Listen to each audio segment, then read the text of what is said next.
Hi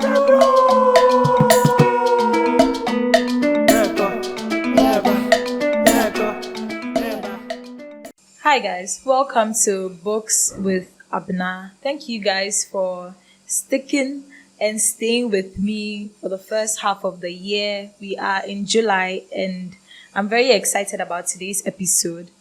Today I have a guest with me in-house and we are at the GCR studios. My guest today is Ama Asantewa Diaka. Just to get the name correct. It's correct. Okay. Ama Asantewa Diaka is a Ghanaian poet, storyteller, and a spoken word artist who performs as Poetra Asantewa. She's the author of the chapbook You Too Will Know Me, the debut poetry collection Woman Eats Me Whole. And her poems and fiction have appeared in print and online. She completed an MFA at the Art Institute of Chicago in 2019, and she lives here in Ghana. Hi, Ama, welcome. Thank you. Thank you for having me. This is your second time on my show. Yes. I should say thank you for always. There's no day that I've called you and you said, "Oh, you're too busy or you cannot make it." Like you always find time to be on my show. So I want to say a very big thank you. But how does it feel after your second book release? How does it feel? How's the feeling? It feels like a triumph. It feels victorious to be able to finish the second book in a different genre. Yeah. And so in a sense, this is my debut fiction. Yeah. And yeah, I'm very grateful. I'm very ecstatic, and I'm very happy, especially that it's here in Ghana. Yeah. So let's talk about the book release. I was there for the book release. Let's talk about how that went. I know it was a very successful event, but talk to me about the book release. Yeah, so I was excited about the book launch because I know that's kind of the entry into the book, to the community, to the physical community. So I was very excited about it. And it was a good opportunity to have discussions about the book from people who had read the book before, so that people who hadn't read the book before can have like an insight into the book, and to also do like a first official reading at the launch, and to make some sales as well. So like it was a really good, successful. And I was glad that I could do it at Nobuke Foundation as well, because I feel like that location is very relevant to my history as an artist. And it was, because it's the first place that I performed. So it was nice to celebrate something there. So yeah, I was really glad. Okay, so let's talk about the book.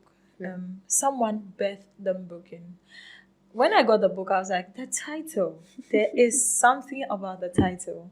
Is there a story behind the title? Kinda, not really, but yes and no. So the book, as you know, the book is very much about the people of Accra. The book is distinctly about Ghana and Ghanaians. And when I was writing the book, I wove it in a way that every single person, every single character has something about them that is relevant to the city or to the place. Yeah. And I decided on that title. In fact, the title is one of the last things that I kind of decided on. It didn't come in the beginning. Maybe like when I was 70% through the book was when the title came. And I wanted a title that will kind of indicate that if you are from Accra, if you are, whether you are born or whether you are raised in Accra, there's something about being from Accra that imprints on you. And so that's why I thought someone birthed and broken is like a good analogy, because I wanted to use specifically the word birthed to kind of indicate that this is like where your roots are or where your upbringing is. And then broken, because most of the characters in the book are either going through something or in a period of their lives. And so I thought broken was like a good word to sum up everything. So that's how. But tell me, where and how did the book start for you? The book, so the book, it didn't initially, like I didn't have it plotted out. Like I didn't initially start with, okay, I'm going to write 13 stories and I'm going to do this. No. So what was the plan before it became 13 stories? Yeah, that's a good question. It was 11 stories initially and it became 13 stories in the middle. But before it even became a collection of stories, I was writing stories about people, Okay. Young people. That was like the main thing. I was like, I'm writing about young people, but I want these young people to be distinctly Accra. Like I had read stories from some of my favorite writers. I had read Sefi Atta. I had read Elena Ferrante. I had read Alif Shafak. And you read them, and the stories are very human, but they're also very much entrenched in who they are and where they come from. You can read Elena Ferrante, and it's like you are there in Italy with her. Yeah. The language, the people, the cities, the place. You can read Sefi Atta, and it's very like, yes, Nigeria is there. And I wanted to do the same thing. I wanted to write about young people from Ghana. Yeah. And so I knew that before I started writing. But it was when I started writing that I realized, you know what? I want to weave these characters together. I want to kind of bring them together in a sense, in very subtle ways, to show that there is some interconnectedness with these characters. That's kind of like, I think like 4 stories in, that's when I started tracking, okay, maybe this character will show up here. She'll be very small here, but she'll have a life of her own. Okay. And So like, the kind of idea of the mapping it out. stories being interconnected was also something Not in the beginning. planned. Yeah, Okay. that came on, I would say maybe like 30% into the storytelling. But it turned out really well. Yeah. I mean, how you'd find this character and here, and then you'd say, oh yeah, this is how she relates or he relates with this particular character. And I think it was Opoku Jr. Was it? And Senior. It was one of the 2 stories I really liked, and how it played. The story played, one dreading to be like their father, but having a different direction in life. Yeah. But tell us, is there I would say, I think one of my review for the book was that it mirrors or it reflects the Accra living, like the everyday life in Accra. Was there a reason why you wanted to tell our stories in such a way that it reflected our daily lives in Accra? Yeah, I think it's just, I haven't seen that. Like I read other books and I feel transported. Like I can learn so much from a place through their fiction. Yeah. And I feel like that was missing in my own city or from where I come from. So regardless of the crux of an actual story, if the story was about a relationship or it was about a mother and daughter relationship, I still wanted it to be embedded within the context of their everyday lives. And I think, that's very relevant to me. So I put a lot of work into making sure that was very evident in every single story that showed up in the story. It did work out. I could just tell that the story was so much, it had the Accra feeling. There were places that were mentioned that I know I've been here before. I've probably passed by here before. Anybody who has lived in Accra would have a sense of belonging when they read a book. So I'm happy we're able to achieve that. But let's talk about the 13 characters. I know authors hate it when we ask this question, but is there a particular character that you hated writing about because their story carried so much trauma, it carried so much depth and weight, especially with telling a very broken story about them? Was there a particular character that really imprinted on your memory and in your heart? I think hated is a strong word, or maybe not a great word. Maybe the story that I struggled with making sure was Eating Sorrow for Breakfast. Because it's such a heavy topic. That story is about suicide, and it's such a heavy topic. And I didn't want to write about it in the conventional way. I wanted the character to have a say in how her death was being illustrated and how she even arrived that. I wanted to really humanize the feeling of wanting to not exist. And that was I initially, so it essentially was a ghost that was retelling the story. But I struggled, how do you write this without the reader feeling like, what is this? Making them feel like this is real. Right away, the sentence tells us that this person has passed away in the beginning. How then do you make the story still live?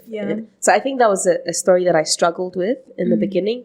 But once I settled into the most important thing is to be able to get the message across. Yeah. What does it feel like to be feeling like this? And that humaneness, wanting to share that struggle, is what guided me through the story. Yeah. Let's talk about the themes in the story. And I really did love that you wrote about things that we struggle with every day. Some of the things that gives us joy as Ghanaians. Some of the things that, I mean, we could just be in a church and the whole conversation is about economic hardship and how prices have gone up in the past few months. And so talk to me about the themes. How was it writing and fleshing out these themes so that they played very well in the stories?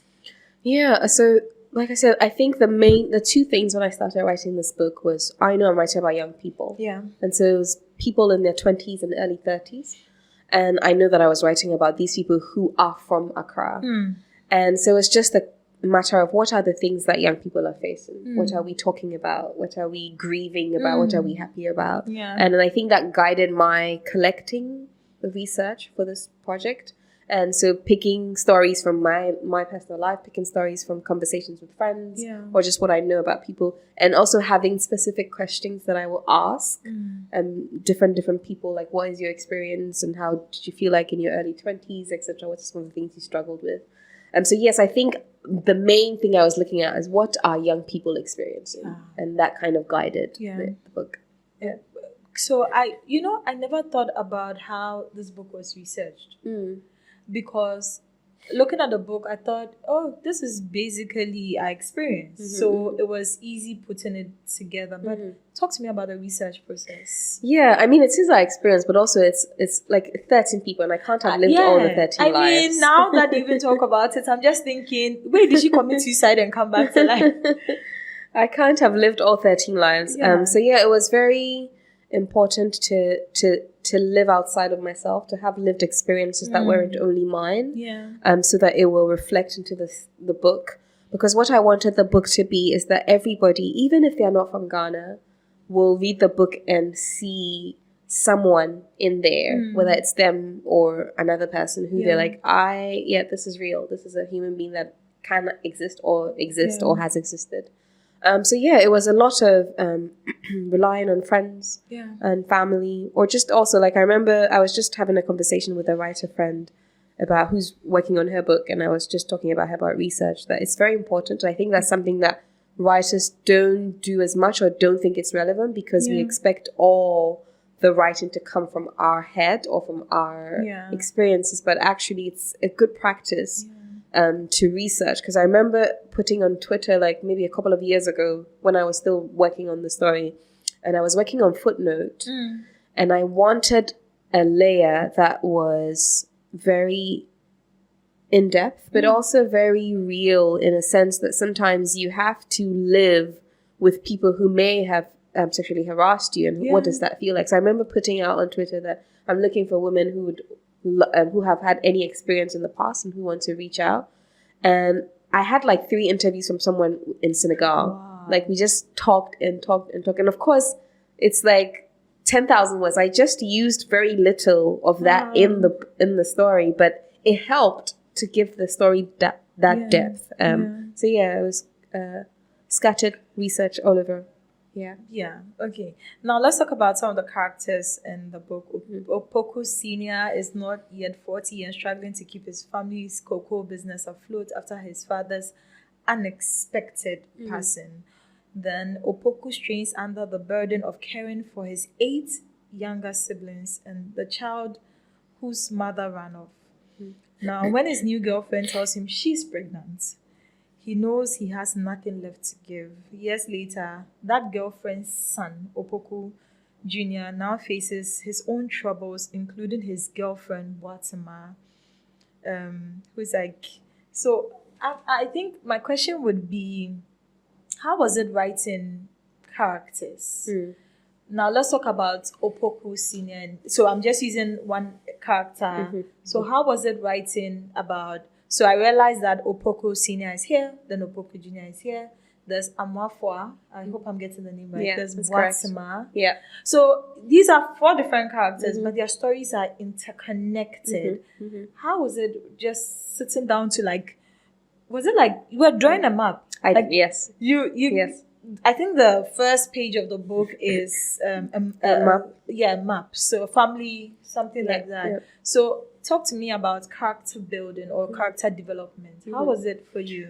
Yeah, so it was just deciding that I wanted to talk about how sometimes how youthfulness looks like 50 years ago is different from how youthfulness looks like now. Yeah. At the same time, there's some similarity if you look at it well. And that's one of the reasons why Opoku Senior, who's in a different era, was in the book, and Opoku Junior as well. But it was kind of drawing the similarities between both these people and also their differences.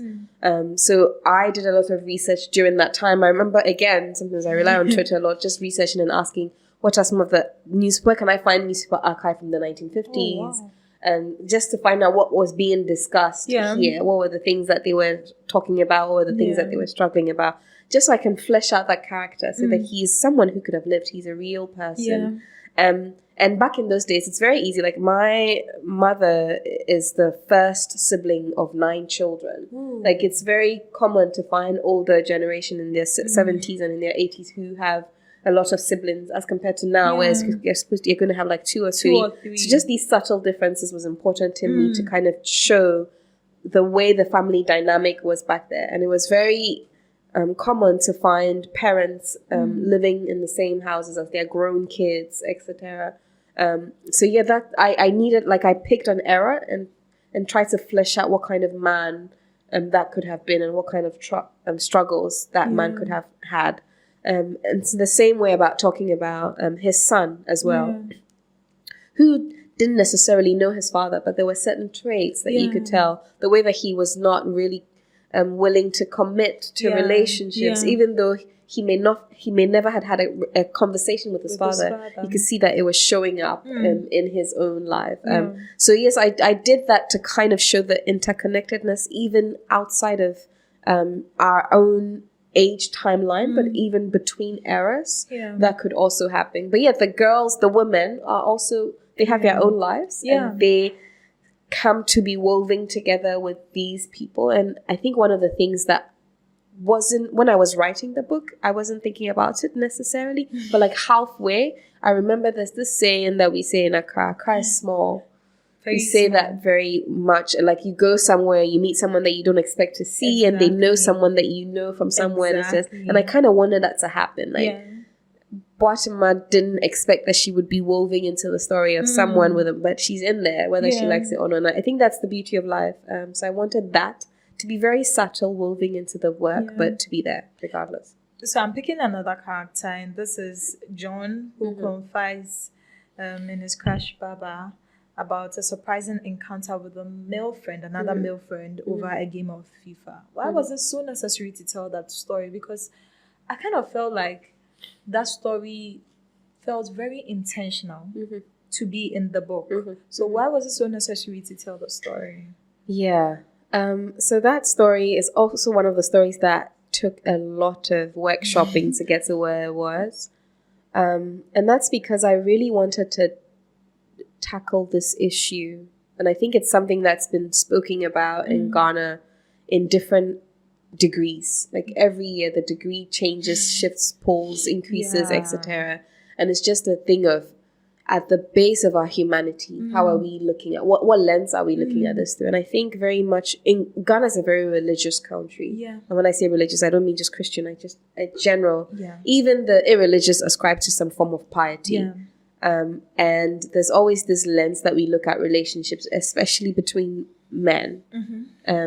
So I was very intentional because I wanted to explore how sometimes, and not only just relationship between male in the sexual context, but also in the familial, and also in just friendship. Like, you realize that even at some point, John only seemed to have a revelation when it was a man that was speaking to him. And it's just this whole thing, like, there's a certain dynamism that exists between male relationships that show up in how they also see other relationships. And I wanted to use that story to explore. And I always say this, like whenever I'm asked about this particular story, if anything, I hope that this story is something that sparks conversation. Yeah. I want it to be like a grounds for, okay, like let's have this conversation. If this were a real thing, real person that I know, how would I go about it? And I think, I'm just interested and curious to see that now happen. that you talk about characters, let's also talk about, so during your book launch, somebody made mention of something that stuck with me, and the fact that Ama can write male characters very well. And reading the book, honestly, I forgot it was Ama who wrote the book. I thought it was like so I have a brother who I'm very close to. I thought I was talking to my brother, and he was just telling me, oh, thank you. like, oh, Abena, this and this happened, and this and this, and we always have this banter between us. So how the hell do you do it? Yeah. Writing that was a lot of hard work. I put a lot of hard work into that. Women writing male, I put a lot of. So there's this thing where, especially in romance novels, where like men are writing, or not just romance novels, just romance scenes in books.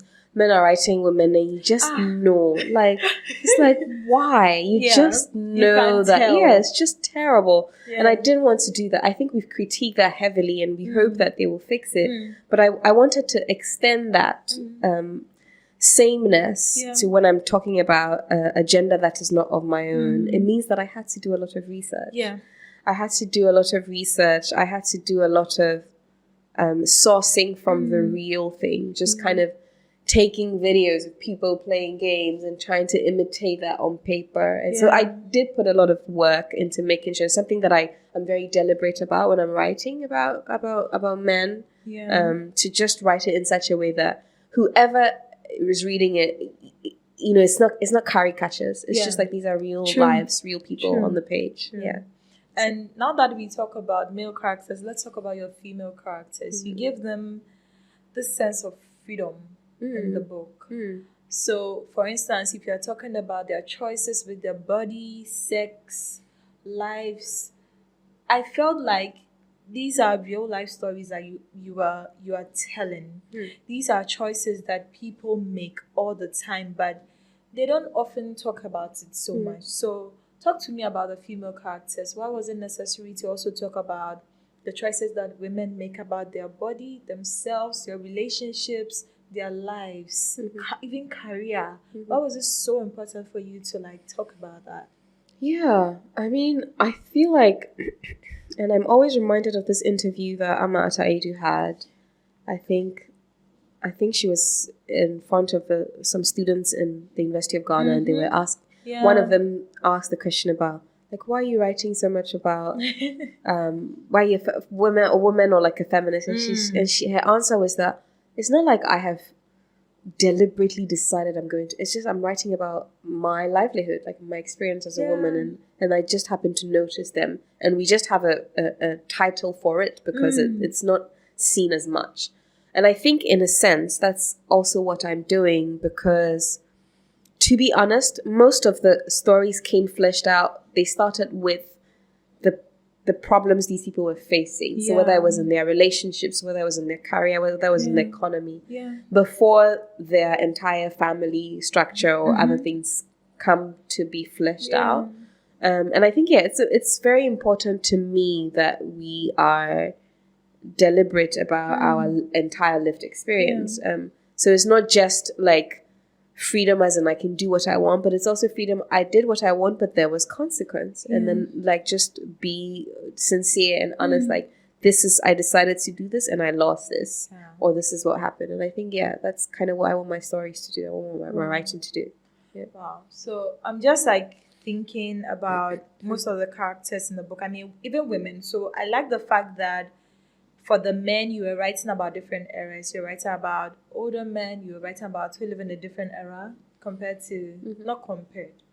I mean, then younger men. Then even for the women, I saw traces of that. And I cannot really tell something dilemma. The stories are, but her mother has a boy and a girl, and then she gets her menstruation, she gets her period, and then she has to go through all that cycle. I'm just thinking about how her mother compared her life the choices that she made and the how she was forced to make certain decisions versus who her daughter was becoming. And I'm just realizing that, this, like, it was so intentional to have women too from different eras. Like, play a role in the book. So talk to us about that as well. Yeah, I think exactly. I wanted to show how different eras affect women. Yeah. And like you mentioned, I think this is Kekeli and her mother. Good, Kekeli. And Kekeli, there was a conflict between Kekeli and her mother. There was just something that was preventing them from being close. Yeah. Because she felt like, I had to grow up really quick. And I didn't have the things that you have now. And yet you have all the things that you have now, and you are like, your growth isn't as fast as my growth. And I think that is a real thing that like happens in parent-child relationships, where they feel like, I have given you much more than I was giving, and yet your results don't match up to my results. And it affects, not only does it affect the individual relationships, but it also affects their relationship as a parent and a child. So it was very important to me. And I love that this, like, one of the reasons why I love that this story is interconnected is because of this particular story. Because in that story, Kekeli and her father aren't that close. Yes. But when we get to the end of the story, we see a glimpse of some growth. And I also wanted to show that, we immediately, like, by becoming parents, people expect that parents will be the wisest people. They will have it all. But parents are also capable of growth. And I wanted to show that arc of growth in a parent. I think just being able to show how different women are living their lives based on the place that they are in is very relevant. Yeah. So there's something I noticed in the book is how you were able to use language to carry each story. So for instance, there's a story that has a lot of PG because obviously boys are talking and everything. There's a story that has, you'll find our local languages in there because also you said this is Accra. You had to portray how we even communicate in Accra. So talk to us about the use of language in this book. Was it even hard writing the Chi, the Ga, the Pidgin, the kind of that Accraness. You wouldn't find anybody speak like a full sentence without adding maybe a Chi phrase that means so much or a Ga phrase that means so much. I did have some help with the pidgin. So maybe in such a way that sometimes I would write the original dialogue in English and then I would go I would write my version and I'll have someone I would speak it because I needed the characters to sound as real as they do. And then someone what are you saying? That doesn't sound right. And then I would have someone who speaks better pidgin correct it for me. Just also being deliberate. Again, it's just, I think the reason why this book is so well done is that I have the lived Accra experience. So I just know that in church, in a Presbyterian church, you will hear a hymn, Pamsha, no, Pamsha. And I wanted that to show in the book. It's not something, it's part of being a child in Accra and going to church and hearing that hymn being played. It's very normal to go to church and see your mother complaining about you to the pastor. These are lived experiences. And there aren't lived experiences that only exist in the English language just because English is the primary tool. And so I wasn't afraid of bringing in these vernacular because I think it's what makes us Accra. And so it was very easy to bring in these excerpts without diluting the story, adding the story such that even if you're not from Accra, you will still get a hint of it. You will still get an understanding of it without losing the essence of the story. But, okay, so moving away from characters, from writing and everything, let's talk about publishing the book itself. I know it was not easy at all. It wasn't easy. But, before we get to publishing, I just want to say that you have two genres out there. You have, plus people know you as a spoken word. People know you for your music. Now you have this. People know you for your art. Yo, what is happening here? So 2 genres. Yeah. Do you have a third book coming out? I know it's going to be a different genre. Oh, It is. I can't tell for now. See, you're probably going to surprise all of us and write a non-fiction. Oh. Or probably write a memoir, Yeah. I mean, it won't be surprising. I do write nonfiction. Yeah. So I have a couple of essays out there. But yes, I guess I think anybody who has religiously followed me or like viewed my work for the last at least 3 years would know that I'm a multi-hyphenate. So I in just writing for the page, I do more than one genre. And people know me popularly as a poet or as a spoken word because that's the one that gave me platform. But yes, I'm very enthusiastic about storytelling. That's why I like to use that word, because I think it's, even though it can be diminishing, it's like a good picture of everything that I do. That's the main goal, to be able to tell a story. And yes, I'm interested in fiction, not like, even for the fiction, this is typically known as literary fiction. And I'm interested in exploring,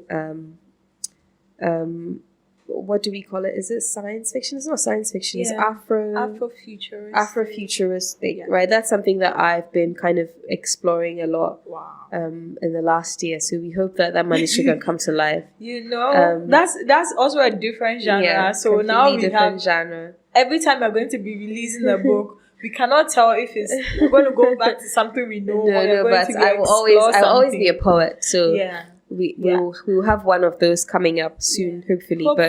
But yes. I think one thing you should know about me is I will always be interested in experimenting with different forms. But you see, the thing is that not everybody experiments and they succeed. So I'm just thinking, wait, you, even with your experimentation, you're doing so well. Thank you. And so I'm just thinking, what's the next one going to be? I'm at the edge of my seat thinking, what's the next one going to be? What's she going to surprise us with this time? But I'm also waiting for the answer to that, so we'll surprise each other. Hopefully you don't surprise us too much. No. But let's talk about publishing journey. Talk to us. Was it difficult? Was it like a bed of roses? Was it easy? Was it better than Woman Eats Me, or like the whole publishing journey? Was this a little more easier, or this was even basketballs everywhere? I think we've spoken about my earlier publishing journey here on this app with Woman Eat Me Whole. So I'm just gonna move to Someone Birth Them Broken. But the experience with Woman Eat Me Whole. So Woman Eat Me Whole was published by Echo Books, which is an imprint of HarperCollins. And I was very excited about, that was my official debut. And then, like, we finished the publishing, and then getting the books to Ghana was, like, I remember feeling like, you've lit a candle and you've blown it, like, impromptu, like, because it was released in the US, but I had nothing to kind of show for it in Ghana. It wasn't here. And it took a lot of hassling and convincing and just background hustle to get the books to Ghana. And I was just like, I'm not doing that again. You won't do it again? No, I remember telling my agent that, like, it makes no sense to me to be from Ghana, to be based in Ghana, to be writing about, like, my writing is very entrenched in Ghana, and the books are out and they won't be available in Ghana. Like, it just didn't make sense. I didn't even feel authentic. It just, like, it doesn't, like, why? And so I remember when we were initially, like, this was even before the second book, so we had kind of made up our mind that we're only going to sell the rights for the territories in which the publisher is coming from. And that's where you have access to distribute, and that was that. So of course I was like, yeah, definitely Ghana, we'll find someone else. And initially, like, my hope was I would find a Ghanaian publisher. Other publishers in Ghana. You guys, let's be for real here. There are no publishers here. There are some publishers. We actually have. Name me 5 publishers in Ghana. No, I'm coming. But publishers are people who produce books. But there are individuals producing books. No, there are publishers, right? First of all, publishers are people who produce books. The kind of books people publish, like the most successful, like if you do like our inventory, like if you do like any statistics why Ghana why Accra was the city for just last year, the Accra book something. like we are producing books but the kind of books that are like Ghana has probably maybe not the highest, but we produce a lot of educational books. Right? And there are publishers for that, and technically they are publishers. Yeah, true. We don't, the reality is that we don't have a lot of publishers for fiction, creative writing. Work. Yeah. We don't have a lot of publishers for that. There are some who have started or who may have popped up in the past, etc. And it fizzles out, or they pop up and it becomes a paid service. So you have to pay to do all of that, which is essentially like independent self-publishing, but it's just that you've paid someone to do that. So we don't have a lot of publishers who are doing that. But I did kind of want a Ghanaian publisher to buy the rights and then do all of that for me, because I didn't, but I had hope that I would get someone, but eventually I didn't. So very last minute, like a few days actually to sign the contract, I was just like, you know what? When I started Tamped, the initial idea was for it to be like a space to see Ghanaian writing. Yeah. And the hope was that I would grow it into a publishing company. That had always been the goal.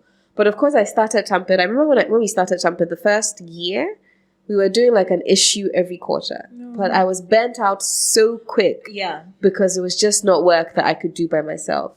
So when the hope for Tamped had always been to translate, to move from being a literary journal into a publisher. Okay. So this opportunity came, like, you know what, let me just do it. Let's just move. It's always been the goal. Let's just move to that. So immediately did the necessary legal work that had to be done. And so Tamped bought the rights for my book from my agency. So my agency represented Ama Asantewa Diaka, and I represented Tamped, and we bought the rights. That one person can play different roles. Yeah, so like in the context of I was the publisher, I wasn't the writer. So my agent was done on behalf of me. We buying the right meant that now I had the legal right, or I had the legal control to print and distribute the books within the territory that I had bought. So we bought the rights for Ghana and Nigeria. That means we're responsible for printing the book, designing the book how we see fit for the Ghanaian market, distributing the book, etc. That was like kind of the journey that we did. And immediately, like, I had to find out where will we print it, what's the cheapest. And I remember Woman Eat Me Whole being so expensive. Like when Woman Eat Me Whole came out, this was 2 years ago, it was 185 the first year. Yeah. And even now, like Summer Birthday Broken is not that price. It's not 180. Yeah. Like, so, and I was very like, I want books to be affordable. So that means that for it to be, it has to be in this territory. It has to be printed in a way that the ordinary consumer can buy it, and the book doesn't become a luxury product. Yeah. It's been a learning experience. It's been stressful. It's been new territory. I'm very new to this, but it's also been very fulfilling to be able to get the books printed at a certain quality, to be able to get it here. And I'm gradually, the book has been out for, it's not yet a month, actually. Yeah. But just gradually learning the ways in which I can conquer the distribution market. Yeah. So are we looking at probably exploring other authors? Yeah. Outside, for Tamped now becoming a publisher, are we looking at exploring other authors here in Ghana? Yes, that's definitely the goal. So the goal is to, I'm using this as the guinea pig, the experiment. Yeah. I think the problem in Ghana, it's definitely like talent is something that has to be harnessed and workshopped. But I don't think our problem is that we lack writers. I think we have writers. I think we haven't conquered the market, the distribution model, like how to really distribute books. Yeah. And I'm hoping that I can use this 12 months to be able to really say, we sold thousands of copies. Ooh. We did this, and we did this using this method. Yeah. Now I'm confident that I can bring another writer on. Yeah. And I'm bringing that writer on to enjoy the same privilege that I enjoyed when someone came for my book, gave me an advance, edited my book to this quality, planned a tour, a release project. So yes, I'm hoping that in 12 months I can announce that yes, we have these titles coming up from these writers. Yeah. And then we just that would continue. be really fun. But But now that you are going through these challenges, did you kind of expect this kind of challenges to happen as a writer? And I know you said just getting the book is really fulfilling, but god damn, must you go through all those challenges in order to say I'm a writer here in Ghana? Oh no. Has it in a way stopped you from saying, nah, I'm not doing this again? See, I wanted to be a writer, but this is just not for me. I mean, the hope of the work that I'm doing is that other writers don't have to do that, and that it will also embolden other individuals to go into the market and take up the same mandate. But yeah, this is not what I had in mind when I set out to be a writer. Definitely not. I don't think it's just and nobody warned you. Nobody warned me. I don't think people even know the answer. Like, I don't think we really know what works. We are freestyling our way through life. So nobody warned me. I had no idea that this is what I was going to have to go through. I had no idea. But I think what makes me different is that I just refuse to accept that this is how it has to work. Yeah. And I think we need more people like that. I need more people like that on my team. Yeah. Who are just willing to figure out how to solve this in a way that works, but also in a way that lasts, in a way that can help the next person, just for you and then but in a way that can be a model that can be replicated. I like that idea. Yeah. I mean that, but these days, let's show. What do you do these days? What are you doing these days after the book launch? How are you chilling these days? I don't know if chilling is the word, but no, I run a number of other things. I run a non-profit. A lot of people know it as Black Girls Club, and they know it as only the residencies, but it actually has like an admin side. It has a more fleshed out project. So I run that, and I have some other individual projects that I'm also working on. I can't talk too much about it, but hopefully the public soon. Anything new, like not soonest. As soon as possible. In terms of writing, music, spoken word. Yes, I do have a project coming out for the year ends, so that I'm very excited about that. So I am. I don't know what it is, but I'm excited to. Yes. No. I find. So I was telling someone that I haven't read Some About Them Broken in months, because like the editorial process is so. It's a lot.